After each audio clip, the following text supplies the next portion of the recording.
The contract is the worst part of our relationship, and it's almost like a prenup. If things are bad and you're looking at the prenup, like that's a terrible sign. And so we're trying to build trust before we get to this long negotiation phase. I'm Stan Christensen, and this is All Things Negotiation. Today, my guest is Daragh Murphy. Dara is the co-founder of Imprint, one of the big winners in the fintech space. They do co-branded credit cards. We talk on the podcast about his background as an Irish immigrant, the success at achieving $100 million in revenue in just 4 short years.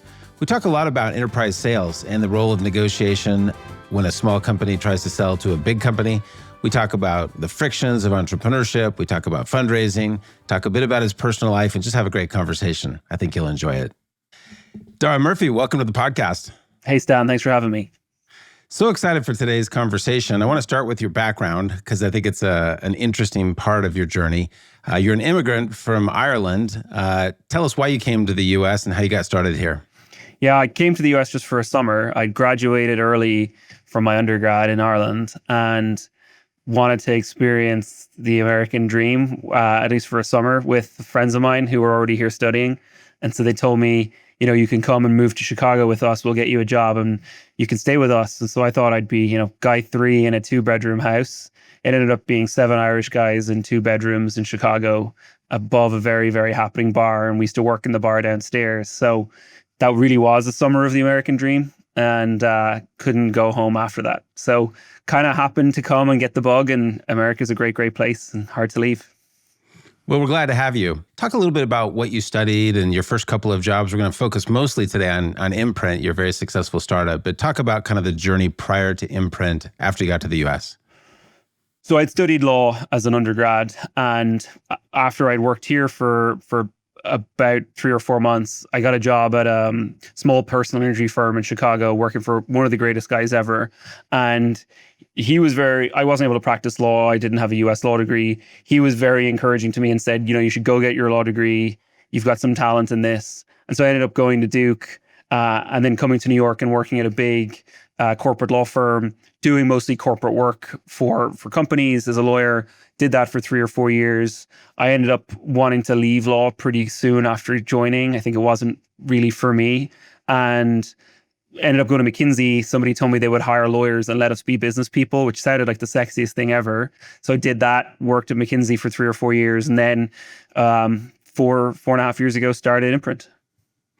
Fantastic. Let's talk just very briefly about both your management consulting and legal background. That's a very blue chip background in the US. Let's start with law. How did law help you either in your entrepreneurial journey or in your ability to become an effective negotiator? I think it helped in both. So a lot of what you do as a lawyer, especially a corporate lawyer, is you're negotiating.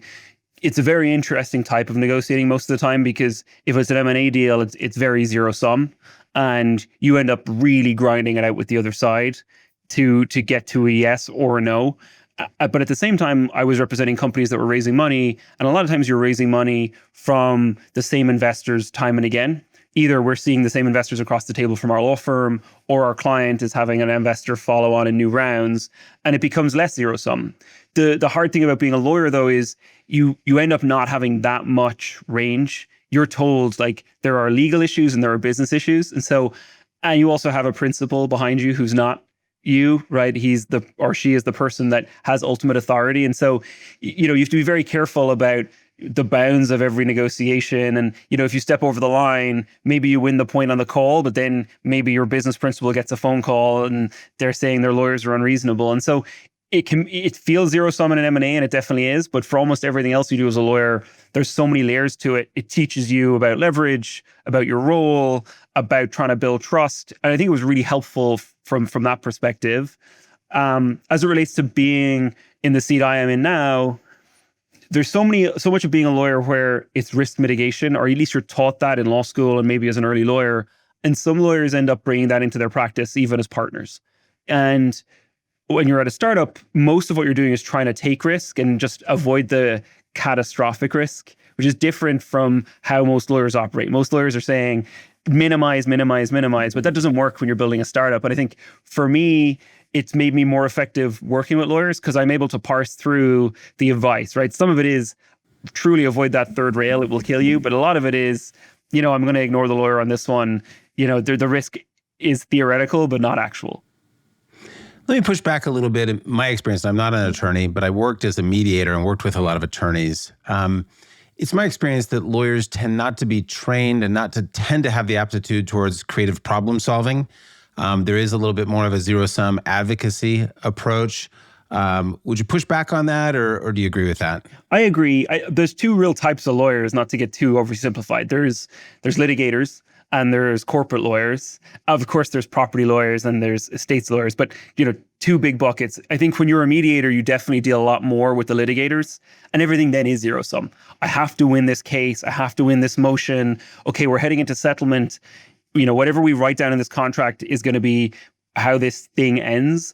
Almost like M&A. I think as a corporate lawyer, there's more range, right? And you have the ability to take more stances. Some games become repeat rather than zero sum. And so there's a little more game theory. I'd agree that you don't get great training as a lawyer to become a negotiator. I was fortunate to work for this amazing woman, Jen Berendt, and she used to think long and hard about how am I a good negotiator? And so she would talk about it all the time, almost till I was like blue in the face. And I think that was very helpful because you start to think about leverage and whether this is zero sum and how to build trust. How about on the management consulting side? How did that either prepare you to be an entrepreneur, or was that orthogonal? Management consulting, where I was at McKinsey, people end up, saying nasty things about McKinsey a lot, some of it very well deserved, but it can also be an amazing training ground for learning to story tell. And I don't think they give themselves enough credit for it. I don't think people externally give them enough credit for it. Like the best documents you've ever read, let's say presentations, like the ones I ever saw were always produced at McKinsey, where people sat down and they would think, what am I trying to convince the person of? What's the data? But more than that is, what's the story I can tell? And one of the things that I always took away from McKinsey is a presentation, if you just read the headline on every page, needs to tell you the story. And when you have to go write the executive summary on page 1, it should be no work, because it should literally be pasting and copying the 15 headers off each page. And if that works, then you can bring people along. Then the data, the graph, that's just supporting the overall message. And I think in my role, especially when you're fundraising, when you're trying to convince somebody to buy a complex product as we are, being able to tell a story and bring data to the fore, but not overwhelm people, has been incredibly helpful. And so I think, you can roll your eyes about consulting, but that was a thing. Top-down storytelling, the pyramid principle, were things that were really important to learn to persuade, that I think I could only have learned had I been at McKinsey. Excellent. So you decided you didn't want to be a lawyer. You didn't want to be a management consultant. You wanted to be an entrepreneur. And you founded Imprint. Talk a little bit about how you came up with that idea and how you decided to be an entrepreneur. I was very fortunate because it was the bottom of the pandemic. I was working on a couple different startup ideas. I got a phone call from a friend, and I was literally sitting on my in-laws' couch eating Cheerios, like day trading, because I was between ideas at the time. And he said, "Hey, I heard you're working on a fintech idea. You should meet some folks at Thrive Capital. They have an idea that's not wholly dissimilar to yours, and they're interested in incubating it." And so I met the folks at Thrive, my eventual co-founder, Gaurav, who was a partner there at the time, and we traded notes. He had a very firm idea that we were going to build a modern co-branded credit card issuer, full financial services platform. And when he described it to me, I was like, yes, that's a much better version of the vision, much more clarity. And we spent 4 or 5 months in the pandemic working on it, finally decided that this was real, and raised money around the idea in August of 2020. Nice. So you were able to start it because you're a free agent. And I often say to my students, if you're too narrowly focused, if inertia is driving you, you're not in a position to take advantage of that kind of opportunity that came to you through Thrive Capital. So free agency really helped you there. I think 3 things helped. One is I'd made a small amount of money, like $100,000, but I finally gotten to what I thought was like real financial freedom from a person who moved to the US with, $600 in my checking account. But, the ability to not work for half a year if I needed to really meant it felt like I could take risk in a way that it never felt before for the 10 years before, as I'd been trying to build a tiny a safety net. The second thing is I'd gotten a green card. And so I didn't feel tied to the job. When you're trying to make sure you're always legal here, you're tied a lot of the times to your job, whether you have an H-1B or an F-1 visa. As soon as that release happened, you kind of have more optionality. And then to your point, I was a free agent, right? So I had time to spare. And one of the hard things is I have an idea, I'm going to quit my job. I didn't actually have to go quit my job, right? I was already ready to go. We're talking a lot these days about immigrants in the United States, and obviously immigrants have been a driver of lots of the entrepreneurial success, and you're a part of that. Could you have started Imprint in Ireland, and what about the U.S. is a rich environment for both immigrants and entrepreneurs? It's hard to say whether I could or not have started Imprint in Ireland. I think when I left Ireland in late 2009, it was in the teeth of one of the worst recessions. We could have been the next Greece. It wasn't a place that had a lot of options, a lot of capital, a lot of ability for you to take risk. I think it is incredibly different now. You have a ton of Irish success stories, both Stripe, the Collison brothers, obviously here, but a bunch of Irish companies that are raising a lot of capital and are building in Ireland. And so I think today you probably could have. When I left, I don't think it would have been as possible. I think there's a cultural element too that has shifted. When I was growing up in Ireland, we were just exiting a theocracy effectively. Like the Catholic Church was in charge. And you even see this in like modern media about Ireland. There's Say Nothing, which is a show on TV right now. The words are say nothing. And when you grew up in Ireland, when I grew up, it was quite repressed. And it was hard to take risk. You want to be careful about how much information you put out there culturally. And I think the US is the opposite. In the US, people admire people who take risk. And the cost of failure in the US is almost zero. Yes, you're going to, invest some time and money. And so there's going to be opportunity cost. But if you do a good job, if you try your best, if you treat people well, people are going to admire you after the failure here. And I think in Europe, especially when I was growing up, you would have been laughed at, right? Or maybe you would have felt you would have been laughed at for the failure. And I think that beyond that, obviously the capital market here, the talent market, the access to the American economy, they're all huge drivers. But I think for me, at least, foundationally, the feeling that you'd be backed and you're not going to fall flat in your face, even if you take a risk and it doesn't work out, was a big driver. Fantastic. So tell us, lots of people will know about Imprint. Some of the listeners won't. Super successful company in the co-branded credit card space. You've crossed 100 million in revenue. Just tell listeners a little bit about what you guys do. Yeah, so we work with any big consumer brand in the US that wants to issue a credit card. This isn't a new space. People have been issuing credit cards for 40 years. But what we've found is many, many companies, whether they're 100-year-old grocery stores or online travel agents that were built in the last 10 years, they're all going on a digital journey. They're trying to own their customer relationships. They want you to have the app on their phone and engage with them. What we do is we provide a credit card experience that is much more integrated into that more modern digital experience that these brands are trying to provide. And so ultimately what we provide to brands is we give you an experience you can be proud of that'll integrate into your app, your online or in-store experience, and we'll build a rewards program that your customers will really enjoy. For the consumers or the customers, we pride ourselves on being honest, easy to use, and the most rewarding way to pay. And if those two things are true, the brand is giving good rewards, the customer is getting good rewards, it feels honest and it works, then what happens is they use the card more and everybody's a winner. And that's really what we've done. So we stepped in and we're replacing banks in that issuing for great brands. And we're lucky that it's been working so well. Give us an example of who your customers specifically are, and just maybe choose one. You don't have to name it, and say what your persuasive pitch to them would be. Let's say I'm a customer. Who are those customers, and what do you say to them specifically? So most of it's very interesting because most of our customers are massive enterprises. And when we raised capital originally, I don't think we were as clear as we are today that we were only going to pursue massive enterprise clients. And the problem with pursuing big enterprise clients is you have to convince a lot of people to make the decision.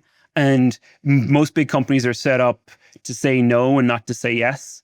And so for us, when we are selling to the chief marketing officer at a company or to the person who works for the chief marketing officer at a big company, they're sitting there thinking, I could go with a 400-year-old bank and I'll be just fine. If it goes well, I'll probably get my promotion in 2 years. If it goes poorly, no one's going to blame me.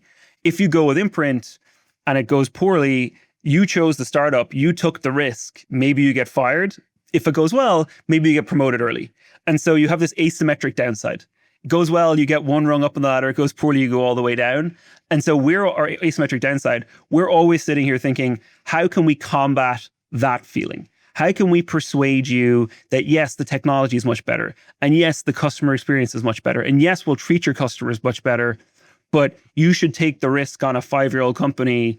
And how are we inoculating you against all the objections you're going to hear from big banks that we compete with, and then also internally, right? And fintechs are scary, startups are scary. Move fast and break things is really good if you're Snapchat. It's really bad if you're a big brand and we have your best customers and we're a custodian of them. So we could do the whole podcast on young companies doing enterprise sales. I'm on the board of a company. We're currently working on that. It's a tricky dynamic. How important is negotiation in that process? And how do you feel like you personally are? Because as a founder, you're kind of the chief sales officer, certainly early in the process. And I've experienced you as a persuasive person in our relationship. So talk about negotiation skills, where you learn them, how important they are in the enterprise sale. Yeah, and I think persuasion and negotiation, they're part of the same continuum. And that's what happens in our relationships with the partners, because we're going to try and convince you to choose us. But then when you choose us, we're going to ask you for a 7-year contract. And so you have this big negotiation that happens around a 7-year contract because it's such a long time scale. And so what we've found is our job is to build trust all the way through, from the first encounter till the contract is signed and beyond. And we want to come from a lens of, we're going to build trust and we're going to make your life easier. And so the sale is all about that. You can trust us because other brands have trusted us. You can trust us because we're really well capitalized. You can trust us because you can look at and talk to our customers. You can trust us for all these reasons. Then once we get into negotiation, the way we even talk about the contract is to make it feel less scary and to also show that you can trust us. So one of the things we'll say to our partners, and we believe this, is our contract, yes, it's 100 pages long. Yes, it's scary that you're going to sign up to this and you're going to have to go and explain it to your CFO. But our job is to manage our relationship such that we're never looking at the contract. The contract is the worst part of our relationship, and it's almost like a prenup. In a marriage, if things are good, you forget about the prenup. If things are bad and you're looking at the prenup, that's a terrible sign. And so we're trying to build trust before we get to this long negotiation phase so that we have energy to get us through the negotiation. And then in the negotiation phase, the thing we find most helpful is to be very clear about why we need certain things. We can be flexible on most things in our contract. Yes, it's 100 pages long, or ours is shorter. The industry average is 100 pages long. Really, we know there's 5 to 10 things that actually matter, that actually are the business points and that are the core protections for us. And the thing that's most important is we will send over a 60-page contract. We will also send you a PowerPoint that says, these are the 10 most important points for us, and here's why. And as a business person, then what happens is you get this contract from us, you give it to your lawyers, and your lawyers come back to you with redline. And you open it and you're like, holy hell, there's so many issues. But then what you can do is you can go, wait, they sent me an email and explained the important issues to me. And then when we get into the negotiation phase where we're actually across the table from the partner, we can say, yes, there's a lot of red in there. We're not too worried about it. Can we talk about these 10 substantive issues? And that continues to build trust. It continues to show that we're going to be open, we're going to be honest. It's not zero sum because we're starting a partnership, right? And we found that to be really helpful. So many things I'd like to unpack there. I'm going to pick a couple. One is, it seems like you guys do a pretty good job of preempting concerns by laying things out up front. And that would be number one. Number two would be prioritizing things and not focus on the things that don't matter. I'm thinking of a story I heard from a guy who's head of a large law firm in Silicon Valley, one of the most prominent. And he told me this story. He said he heard from a client and he wasn't working on the deal. He said, look, your associate he's in draft 15 of our contract. We're not making any progress. Can you just nudge that associate and get him to move things along? So this guy calls his associate and says, what's going on? Draft 15, and you guys haven't made any progress. What's going on?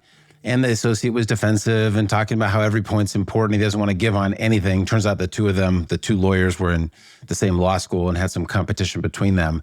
But this guy who's the head of the law firm said, look, figure out the 5 things that our client cares about most, get those things, give on the rest, and get that thing wrapped up. One of the problems, of course, is attorneys often are incented to slow things down and incented to complexify. You mentioned earlier that you're better at managing attorneys because you were one. Talk a little bit about that. Yeah, it took a while for us to get into a groove with our attorneys. So the co-branded credit card agreement, there's been 100 of them before we came along, more. And there's a couple of gold standards. And there's this version of the agreement that's floating around that I've been told is based on a Costco form. And the problem with that is they negotiated the hell out of it. They're Costco, right? And it was against another big bank. And it's 140 pages. It's a beast. And I remember getting a copy of this when we started the company, because we asked our lawyers, who does this type of law? And there's 4 or 5 firms that do this type of law. So we went and spent time with them and they said, yeah, this is now the industry form. And so the first thing we said was, what's all the stuff we can strip out of there that probably doesn't matter? And we got our form down to 50, 60 pages from the 140. I think the second thing that matters is we also trained our counsel. And train sounds pejorative, but we helped them understand that there were certain things we just didn't care about. And at a bank where you have a compliance department and a risk department and an enterprise risk department and a legal department that are all exist for a reason and have to show why they exist, every provision is going to be important by some stakeholder over there. At least at a startup, there's a very narrow set of stakeholders and we can prioritize. And I think as we've worked with our law firm, explaining why we're different, and we love our lawyer, his name is Brandt at the firm, he used to roll his eyes at us and then he got to a point where he'd say, I'm going to tell you this, but I know you're going to concede in it. And now he's at a point where he's like, I'm not even going to tell you about that. I already know the answer, right? And I think those repeated reps with him are incredibly important. And it also means that the product for our counterparty, which is going to be our, customer and partner, feels better. It doesn't feel like they're getting dragged through V24 of hell, right? It feels different to all the banks that they've heard about or worked with before. And that's part of what you get when you work with us, right? Every piece of the interaction, it's not just the digital product, it's not just the physical card, it's the people on the other side of the table. It's how we make you feel that's going to matter and set this relationship up for success. That's so good. One thing you mentioned that sometimes you get a draft back and it's full of red. And attorneys, for some reason, often negotiate through red lines, which I've always found extremely inefficient. One thing I would do with my attorneys when I was in the transactional world is I would say, I want you to get on the phone with the other counsel, tell them the things that are most important to us so that the draft we get isn't a position that's extreme and we just, go back and forth giving concessions and argue over what's market.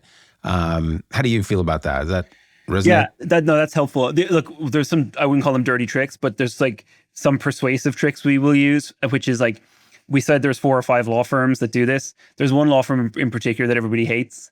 And right at the start of the sales cycle, before they've even thought about who their lawyer will be, we will find a way to let them know that please don't choose that counsel. It's going to cost you $150,000. It's going to cost us $150,000. Those things matter as well. In addition to what you're saying, it's trying to change the playing field to a world that isn't going to totally benefit you, but it's just not going to create more roadblocks. And in our world, time kills the deal. Launching a credit card can be hard and it takes resources and time and effort. If the CFO retires, maybe we lose the momentum. Maybe we lose the sponsor. And so we're always conscious of, can we get this done in weeks, not months? And I think setting that for the expectation for the lawyers helps too, where you're saying, we're going to turn around the draft in 48 hours every time, right? And actually what happens is the other side might start with a 2-week turnaround time, but once you start to get the turnaround time shortened on your end, we naturally see the turnaround time on the other side starts to shorten too. I love that. You referred to the principal agent issue. Of course, you're the principal, the lawyer's the agent.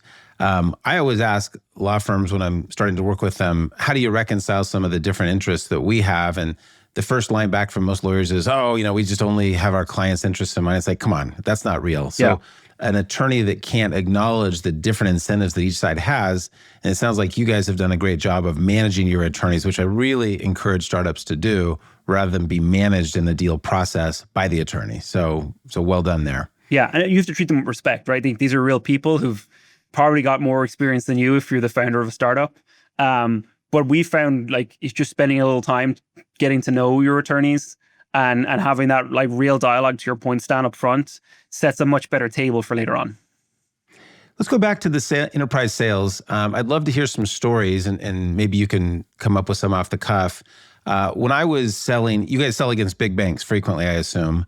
And, at my investment bank, we were a startup. We grew it to be a medium-sized investment bank. We were always competing against people that were larger. And we had to do things that were sort of way beyond what the banks would do. Any stories of you guys going after clients and how you closed a sale against someone bigger? And, in your industry, honestly, and I don't mean this disrespectfully, but a lot of people can offer a lot of the same things. It's not a commodity, I would say, but, it's not the most differentiated product in the world. And I think that's what you just said is what part of what we have to get over, right? Because we would strongly disagree, but Okay. verbally I can tell you, or I can show you, right? And so if you're competing against a big bank, particularly a bank that's already there for us, there's a natural inertia. And because of that inertia, we actually feel we can take more risk in how we sell. And a good example would be, we sold a client recently who, high-end brand. They've had a bank partner for 15 years. It is a great brand. We secret shop the brand. You go to the store is almost like concierge service. You're greeted at the door. Let me just interject there and just go into granularity on what is secret shopping and how did you do it in this specific situation? Yeah, I mean, secret shopping is you go and you pretend you're a customer or you are a customer, but only for the purposes of understanding what the experience is, right? And so I've actually been in the store many times with my wife, and we go there too much, I would say. But when you go, it's an amazing experience, right? Like if you've ever gone into a high-end store and they treat you really nicely, it's part of the atmosphere they're trying to provide. But when our team went in and then applied for the credit card, the experience flipped on its head. It was, hey, can you punch in your date of birth on that keypad that has 9 digits on it, where you're almost like texting like you used to have a Nokia in the 90s? And then the keypad didn't work after our team member had spent 2.5 minutes there. And the sales associate pulled them around the other side of the counter and asked for their name, address, social, income, housing out loud in a store. And so our teammate had to say that out loud. They punched it in, and then they got their credit card on the spot. But their credit card wasn't a credit card. It was a piece of receipt paper with a card number on it. And when our team member tried to go pay for the transaction after using the receipt paper credit card, couldn't link their account, ended up going past due. And these are like credit card freaks, right? They work at our company. They couldn't figure out how to pay. And so what we did was we recorded the whole experience, and we went and we knew we were going to be pitching the CEO. We weren't sure that they'd had that experience or knew of it, and we played the video.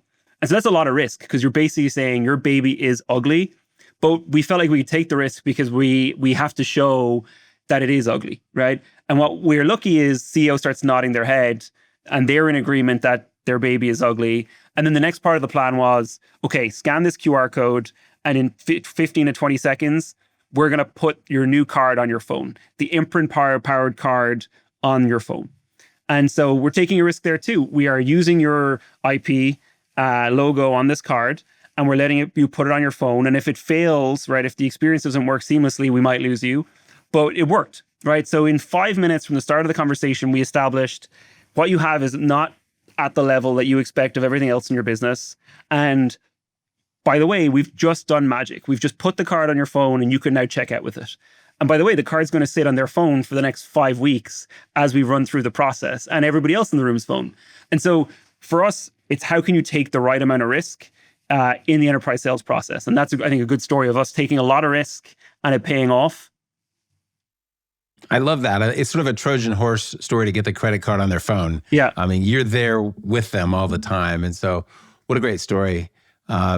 You told me a story in the past, and I may not get this right, but there was some story where you were going after a large client. You had to jump on the plane last minute to San Antonio. Does that ring a bell? Yeah, we were trying to sell a big partner in Texas, and they were like a much older company. We knew they'd seen every bank that had run through. And what we'd heard in the market was like they were impressed with our technology, but they weren't sure that we were real. And so in that environment, what we wanted to do was they already knew about the technology. But the objection that we heard was, are they going to be as good as a big bank? And so it was myself and our chief product officer and somebody else on our team met us there. What we wanted to do is we wanted to turn up like Chase or like McKinsey. And so we turned up with perfectly printed and bound copies of the materials. We had, here's the signs we would place in your store. And we know you can scan these signs and sign up. And when they walked into the room, it should have felt like Chase, right? Like bound hard copies. We weren't wearing a suit and tie. We thought that was too on the nose, but really trying to make them feel like, oh, this might be a new company, but these people get it, right? And so we got off the plane, ended up at Kinko's till like 3 a.m. Meeting was at 9 a.m., but it was so worth the investment. And again, it's because in the sales process, we're trying to learn the objection. And then how do we turn up and show that we're real and we get it? And you can feel, oh, it is technology, but they're real, right? Or vice versa. I hear they're real, but I don't know how much better the technology is. Is it just a commodity like you were saying, Stan? You mentioned trust, and that's such an important one, and how you build trust. Give us just a quick sense of how long the sales cycle is. You got a 7-year deal in place. That can't be a 1-month sales cycle. It depends on the partner, but the median sales cycle is probably 14 months from first contact to the product being live with the partner. And you might get the contract signed by month 8, but there's still some implementation work. You're still working on go-to-market. The credit card is interesting because it has your brand on it. We're putting it in your best customers' pockets. Like there's a real emphasis to get it right and perfect. And so we have to maintain momentum throughout the process, right? And the way we find that you can do that is doing our best to spend time in person with the people doing the work and making the decisions, right? And sometimes it goes quiet. Hey, we've signed the contract. Our tech teams are working. You could let that happen for 2 months, or we could find an excuse to be in your city and take you to dinner just to make sure you're still excited, just to make sure that, you're still enthused, just to know if there's any new objections we have to get over. And tending the relationship we find is incredibly important through those long sales cycles.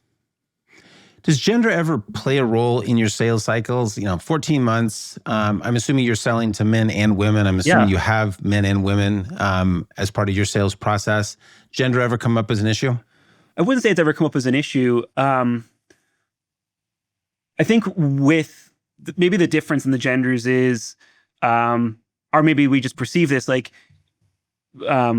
almost think like women are, they're a little more cautious with trust, right? And so just being really thoughtful about how we present ourselves and how we spend time talking and what the framing is, and I don't think we're very bombastic anyway, but just establishing trust based on fact, I think is really important, regardless of the gender. But I think we've seen it, be more important when we're spending time with an all-female leadership team, for example.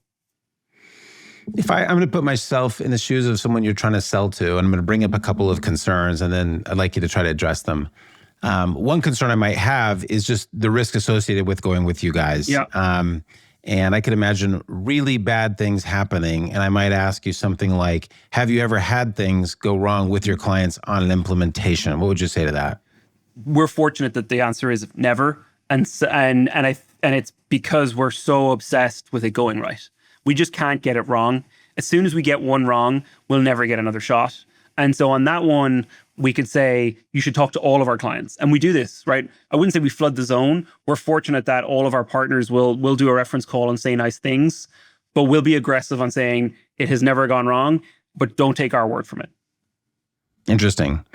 Anything else you'd say about if you're advising other entrepreneurs about selling into the enterprise? Because probably, if I said, what are the 3 or 4 lessons you've learned about selling into the enterprise from a negotiation perspective, what comes to mind? Yeah, I mean, it feels to us like there's 2 things that happen with large enterprises. You have a bottoms up or top down approach to the decision making. And so top down, what generally tends to happen is there's one key decision maker who makes a call, and for a startup where there's risk, they then want to go back the call up.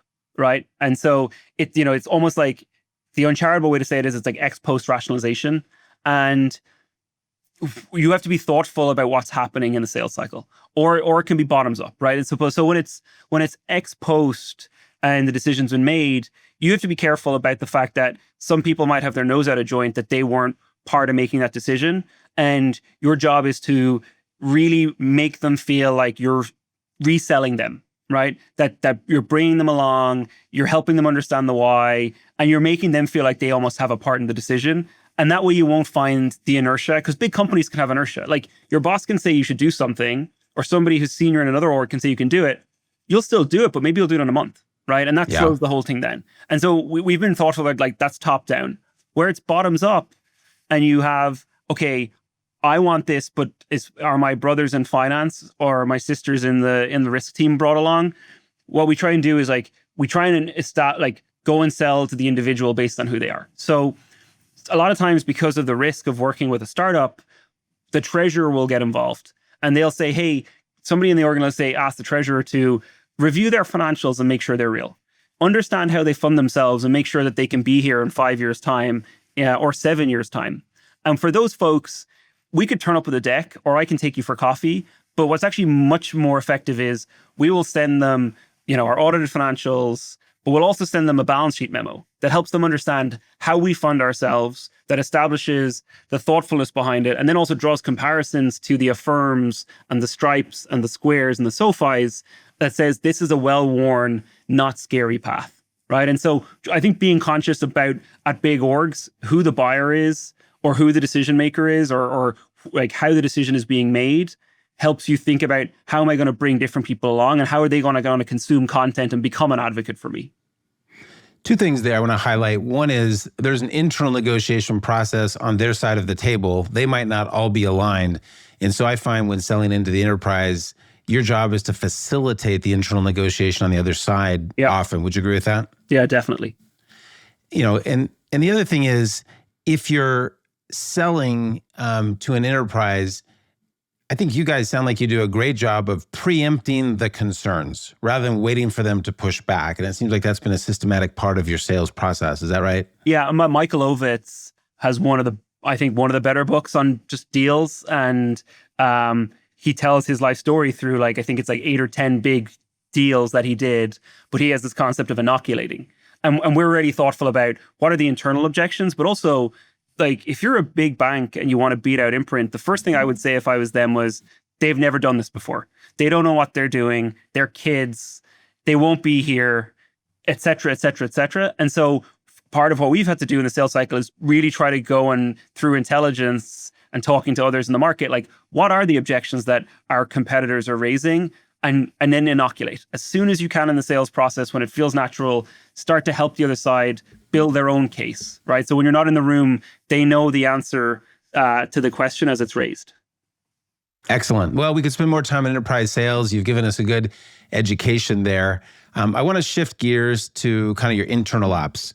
Yeah. All startups, I've been involved in a number of startups, and there's just natural frictions when you're trying to, you referred earlier to break things and you don't want to, but things do break internally at startups, and there are frictions. So what are the tools, processes that you use to either decrease the friction or persuade and negotiate, frankly, internally with your employees so that there's less friction?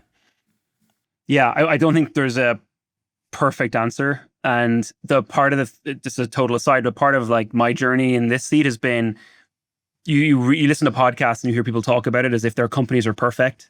And you sit here thinking, how can I not crack it? But then you talk to people at the company and you realize everybody is doing their best, right, to build the plane as you're flying it, which is a terrible analogy, but I think it works. And for us, one of the things we've realized is because we're growing quickly, because we're adding new team members, is that it's going to break every 6 to 9 months. And when it does, you don't panic.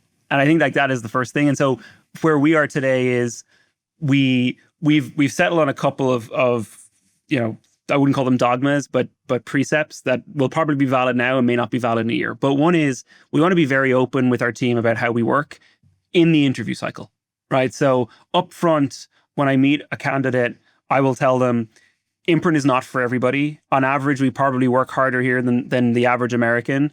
And that is okay if you don't want to join that. We have no values judgment against you, but you should know that on the way in, right? And that way then people want to opt in. In fact, sometimes I worry because what happens is people are like, no, I'm good enough. I can meet that bar. And that's actually a sales tactic you've got to be wary of.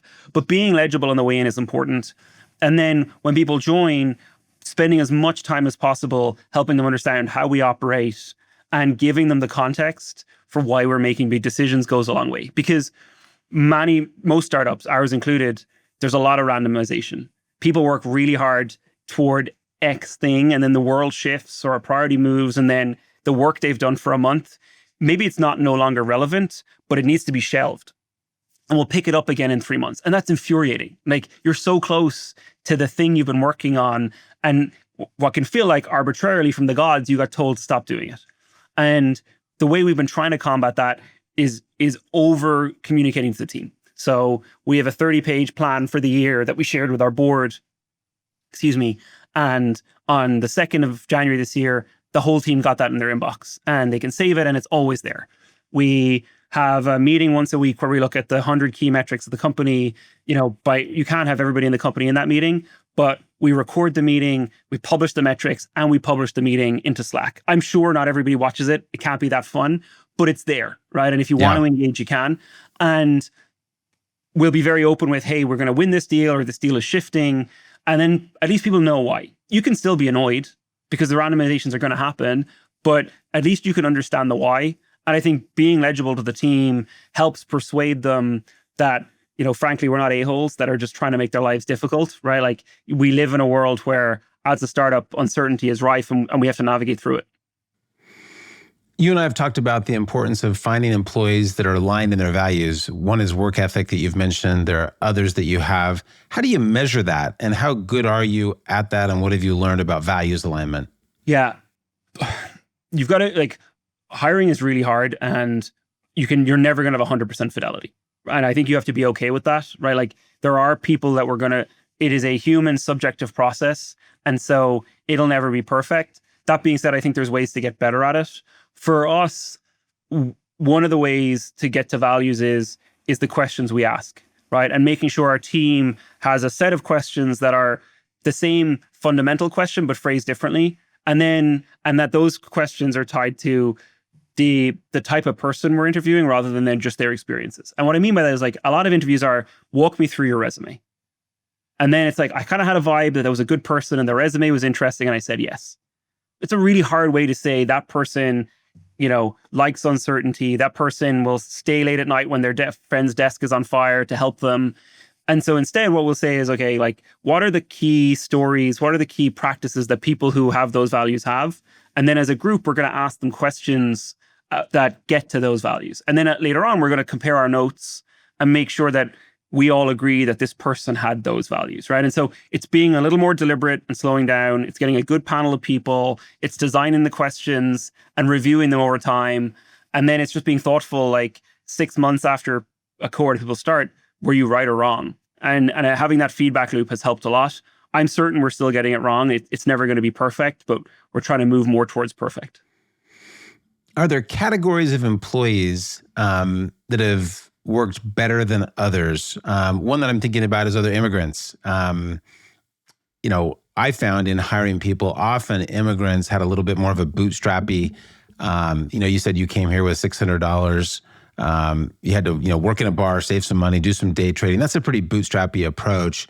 Have you hired other immigrants or other categories that you've found that work particularly well, or has it been more random? I've come full circle on this. Where if it was 2 years ago, I would have said yes, but I think people can have those values from anywhere, right? We have double Princeton, double Harvard people here that are as aggressive in how hard they work and the quality of the work they do as I am. And it's more how they were brought up and what they value and what their life experiences are than background. And you can use those simple heuristics, but we found that it's better to spend time with the person than to spend too much time on the heuristics. Yes, by and large, some immigrants have those values, right? But that would close off too much of the population. And I definitely would have said differently 6 months or a year ago. We've been lucky that we are experiencing more and more people who have diverse backgrounds with the same values, that we've been able to update that prior, which was wrong. Two categories of folks that I found worked well more often than just the general public were people who'd done sports at a high level and had competed. Yep. Another was folks that served in the military, and both of those are backgrounds that have a lot of structure, a lot of discipline, a lot of hard work. Does that resonate with you? Have you had any experience with athletes and military folks?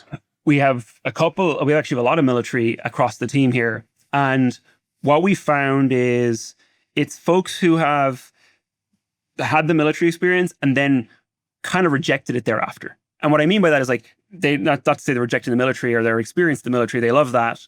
It's that they had the structure, they had the rigor, they worked really hard, and then they opted into something that was not structureless, but much lower structure, right? And once you can find people who have multiple of those data points where they are striving in both environments, like that's where we hit gold with candidates because you have to accept uncertainty in the military. You have to accept the fact that like you can't always change the outcome, but that you are going to have to work very hard.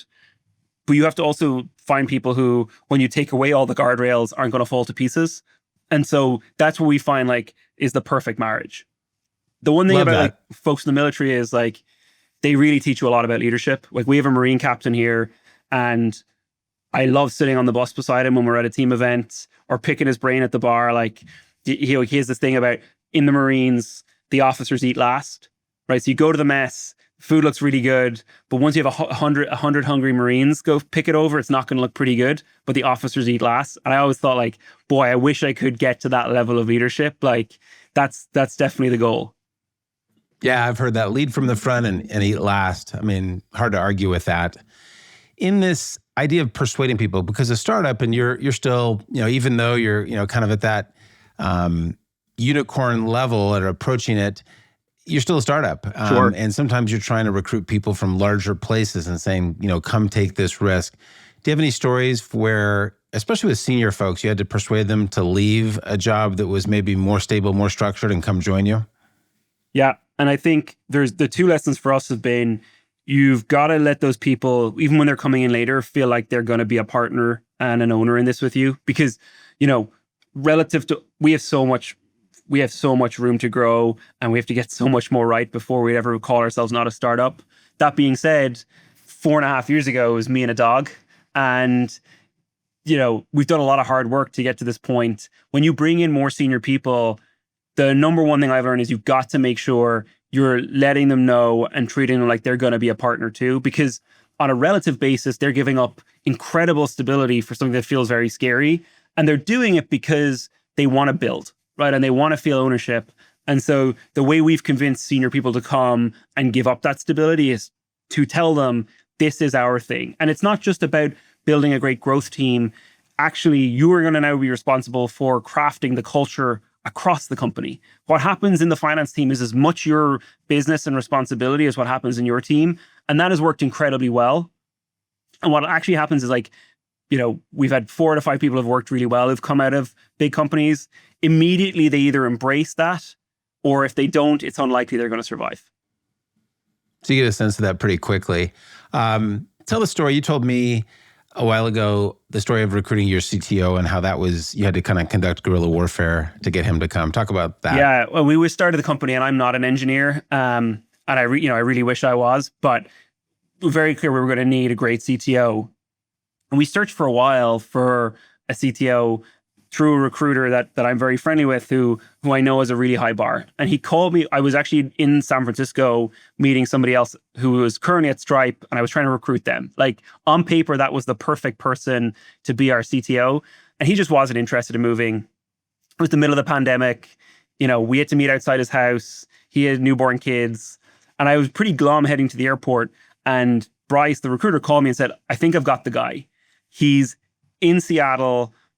You're going to have to go convince him right now though. And I'm like, why? And he's like, well, he's going to quit his job at the end of this week and he's going to move back to China. And so instead of going back to New York, I got on the plane to Seattle and spent 2 days there talking to him.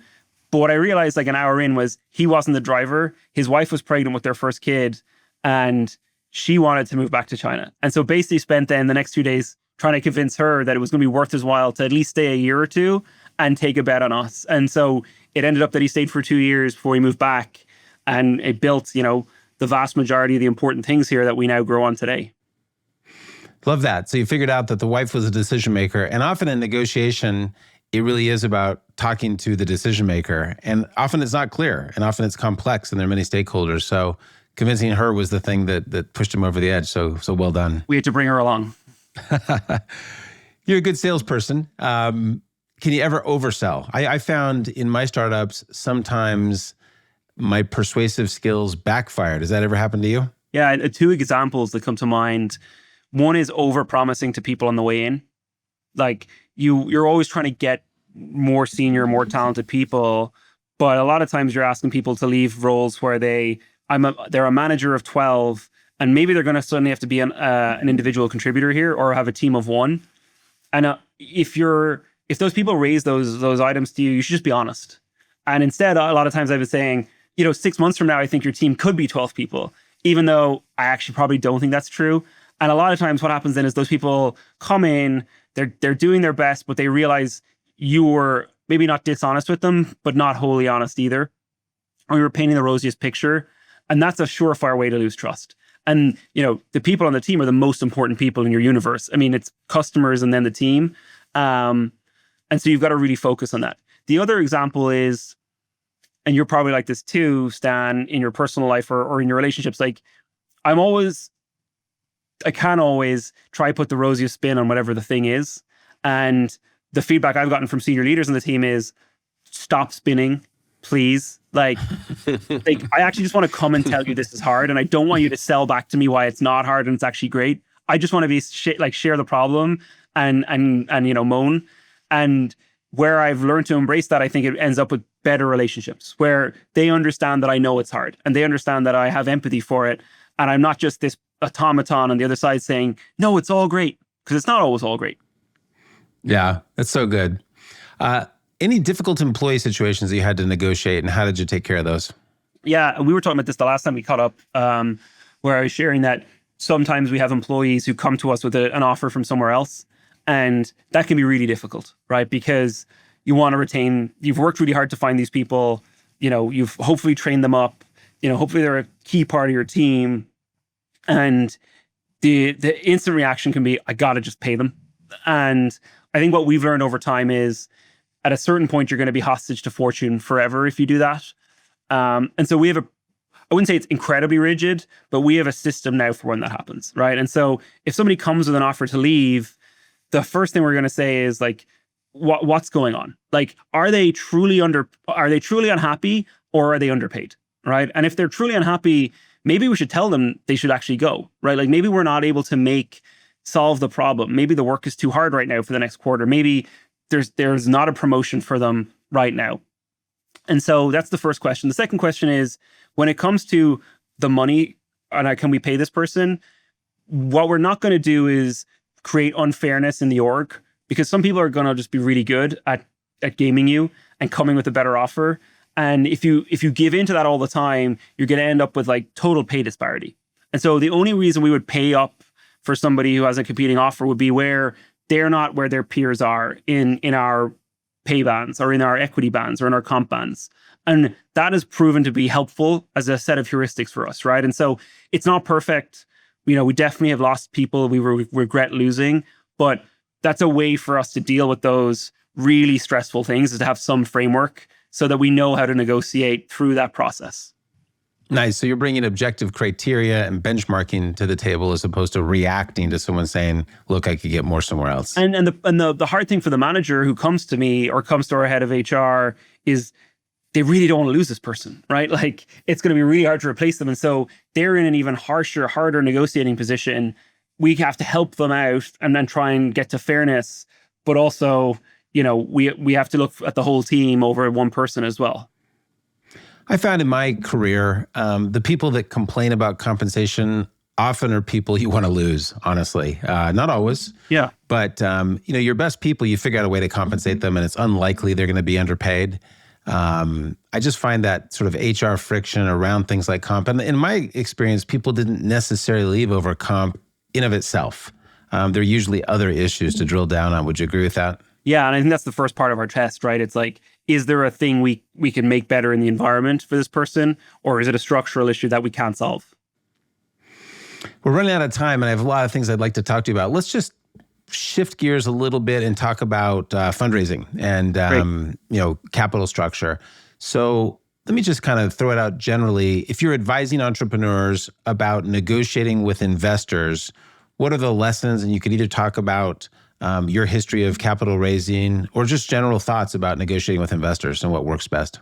Yeah, I was thinking about this a lot. And there was a lot I wish I had known before getting into fundraising. I think the first thing I'd say is when you're fundraising and you're pitching 20 VCs over 4 weeks, let's say for your Series C to your Series A, the first thing to know is like VCs are incentivized not to tell you the real answer most of the time, which is to say like, they'll say like, oh, this is really interesting, we'll be in touch. And then you go to your spreadsheet and you go, that's a live lead.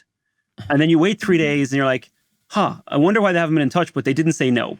Yeah. And most VCs are afraid of saying no to you because if they miss on this one and actually you're successful, they want to still have the relationship for the next one. They're playing this longer term game. And if you have a friend who wants to raise money, you're going to say, oh, I remember that guy. He wasn't a bad guy or girl to me in the fundraise process. I'll refer you. And so the first thing is like to understand that VCs are going to move quickly if they have conviction.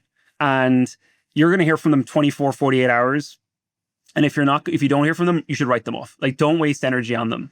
The other thing I'd say is, okay, when you hear from them, that doesn't mean you're at a yes yet. They're going to often take this back to their investment committee. They're going to ask you to pitch them.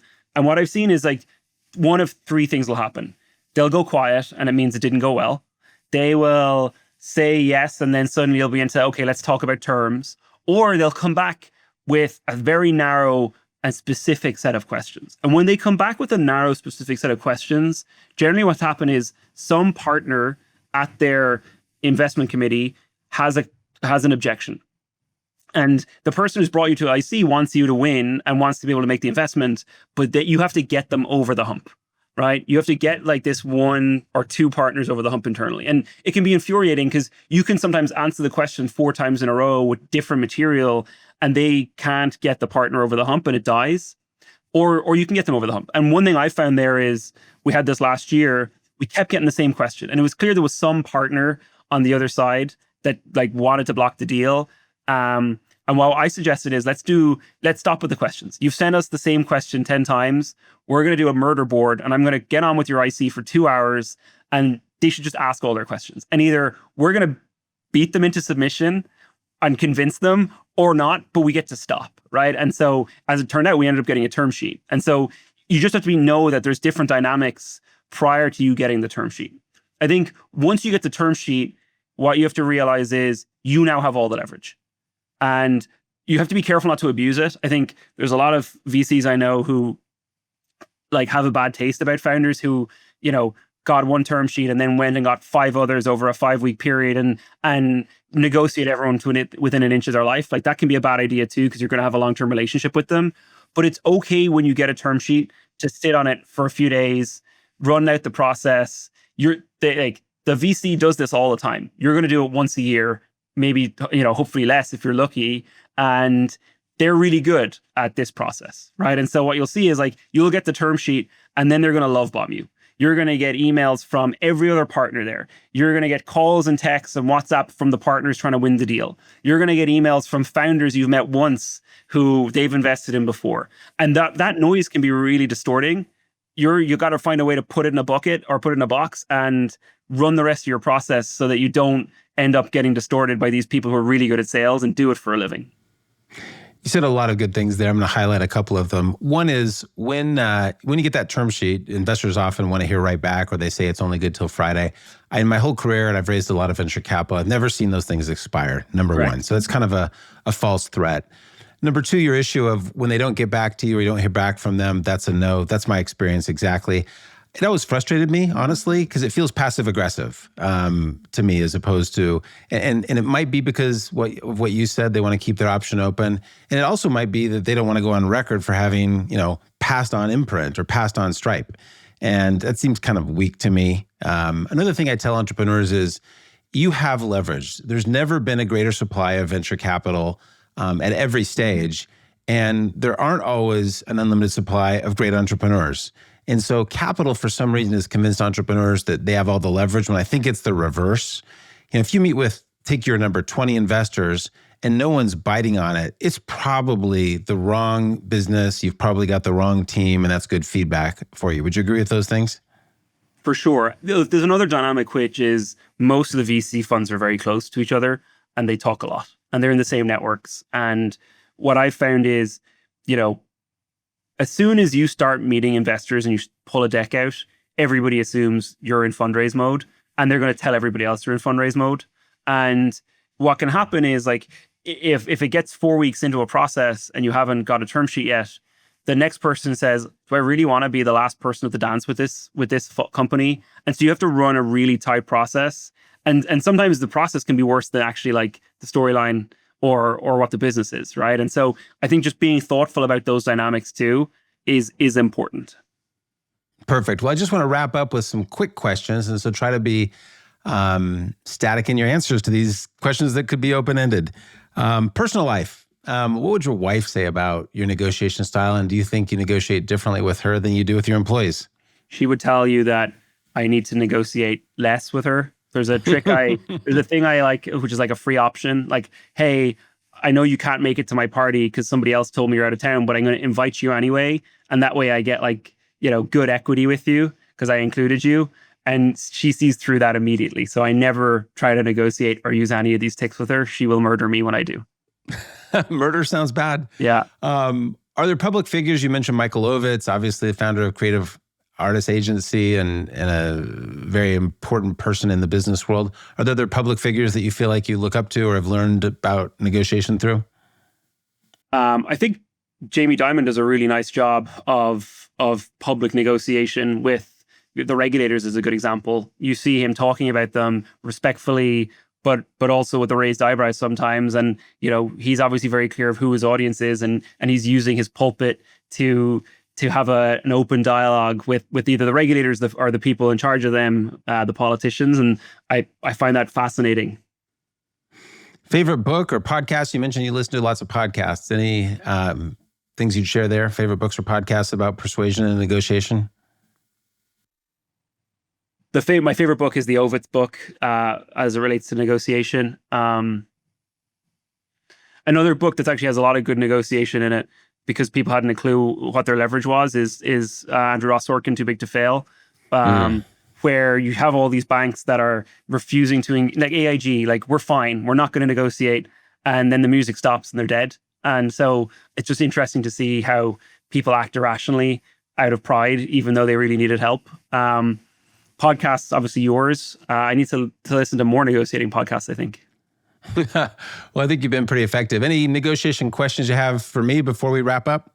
What's the change that founders need to make when they go from, an early stage company to a growth or late stage company, like in how they negotiate? You identified one of them in the podcast, and I thought this was such a sophisticated answer, which is you have to have different processes, different objectives, different goals, different values, different team members. It's a rare person that can do even what you've done, which is start from scratch and get to $1 billion valuation. Most of the time, I'm advising startup founders that they should be open to transitioning out. It's not everybody that can be Bill Gates and run a company for as long as he did. But what you've done is really hard, and I think you're on track to succeed because you don't have a static view of people or processes. And so that's the key, is be dynamic and realize that things have to change as you grow. Awesome. Well, thanks so much, Dan. Dara, thanks so much. This was a great conversation, and we'll be speaking soon, I'm sure. Cheers. Take it easy. Thanks. Thanks for listening to All Things Negotiation. Please subscribe to the show on Apple, Spotify, or YouTube. If you enjoyed the show, tell a friend, and be sure to engage with us on social media. Your likes, comments, and reposts make a big difference and help others find the show. The show was produced by Ezra Trupiano, original music by Peter Breinhold, and designed by Aubrey Benson. Thanks for listening.